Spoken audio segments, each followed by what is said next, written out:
বিদ্যুৎ পরিষেবা প্রদান করা একটি চ্যালেঞ্জিং বিষয়। সামনে দুর্গাপুজো আসছে, তারপরেই রয়েছে দীপাবলি উৎসব। এই সময়ে বিদ্যুৎ পরিষেবা স্বাভাবিক রাখতে বিদ্যুৎ নিগম বিভিন্ন পরিকল্পনা নিয়েছে।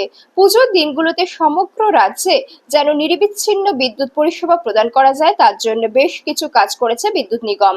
বিদ্যুৎ পরিবাহী লাইন সারাইয়ের কাজ প্রায় 99% সম্পন্ন হয়ে গেছে। দুই একদিনের মধ্যে বাকি কাজও সম্পন্ন হয়ে যাবে। রাজ্যের মোট 8টি বিদ্যুৎ সার্কেল রয়েছে। বিদ্যুৎ পরিষেবাকে অক্ষুণ্ণ রাখতে বিদ্যুৎ পরিবাহী লাইন সংস্কারের কাজ 99% শেষ হয়ে গেছে। আগরতলা সহ রাজ্যের বিভিন্ন স্থানে ট্রান্সফরমার পরিবর্তন করা হয়েছে। ওভারলোড কমানোর জন্য অধিক ক্ষমতা সম্পন্ন ট্রান্সফরমার প্রতিস্থাপন করা হয়েছে।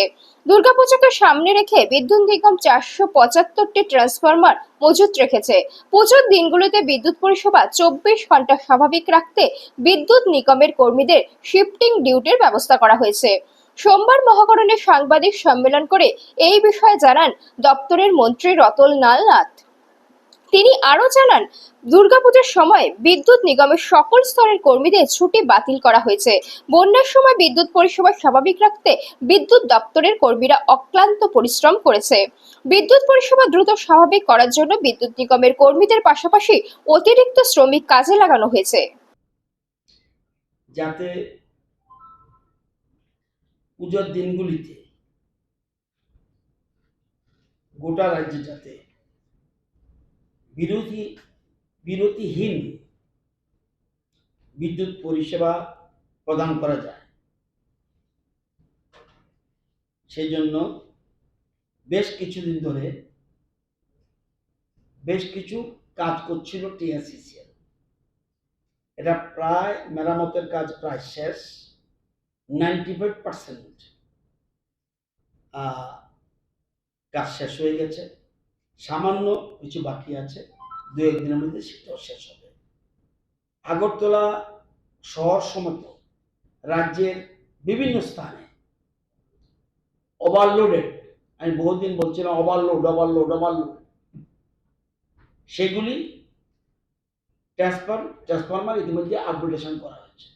বিশেষ করে আগরতলা বেশি ওভারলোড। আগরতলা বেশি ওভারলোড যেটা, এটাকে প্রায় আমরা ট্রান্সফরমার হয় স্ট্রেংথেন করেছি, নতুবা চেঞ্জ করে দিয়েছি। এছাড়াও আমাদের বর্তমানে তারপরেও আমাদের 475টা ট্রান্সফরমার মজুত রয়েছে। এই দুর্গা পুজোর উপলক্ষে 475টা ট্রান্সফরমার আমরা একদম মজুত করে রেখেছি। যেগুলি চেঞ্জ করতে হয় চেঞ্জ করছি এবং মজুত রয়েছে। এবং পুজোর সময় যত বিদ্যুৎ সাব ডিভিশন আছে এবং 24 ঘন্টার লাগাতার পরিষেবা বজায় থাকবে, এটা আমি আশ্বস্ত করছি। এবং সে লক্ষ্যে কর্মীদের শিফটিং ডিউটিও ব্যবস্থা করা হয়েছে। এবং দুর্গাপুজোর সময় সকল বিদ্যুৎ পরিষেবাতে যুক্ত যত কর্মী আছে সবাই ছুটি বাতিল, সেই আধিকারিক হোক প্রকৌশলী হোক, সব ছুটি বাতিল করা হয়েছে। এবং আপনারা জানেন বন্যার সময় আমাদের রাজ্যবাসীকে যাতে লাগাতার 24 ঘন্টা পরিষেবা প্রদানের জন্য আমাদের বিদ্যুৎ কর্মীরা কিন্তু অক্লান্ত কাজ করেছে। বিদ্যুৎ পরিস্থিতি নিয়ন্ত্রণের জন্য নিগমের নিজস্ব কর্মীর পাশাপাশি অতিরিক্ত শ্রমিক দল আমরা লাগিয়েছি। এবং বন্যা কবলিত এলাকায় জননিরাপত্তা নিশ্চিত করাতে সময়মতো বিদ্যুৎ সংযোগ বিচ্ছিন্ন করা হয়েছে, যাতে বিদ্যুৎ কারেন্টে লেগে কেউ না মারা যায়। আবার জল যখন নিচে নেমে যায় তার সাথে সাথে এটাকে আমরা নিরাপত্তা ব্যবস্থা খতিয়ে দেখার পর বিদ্যুৎ পুনঃস্থাপনও করেছি।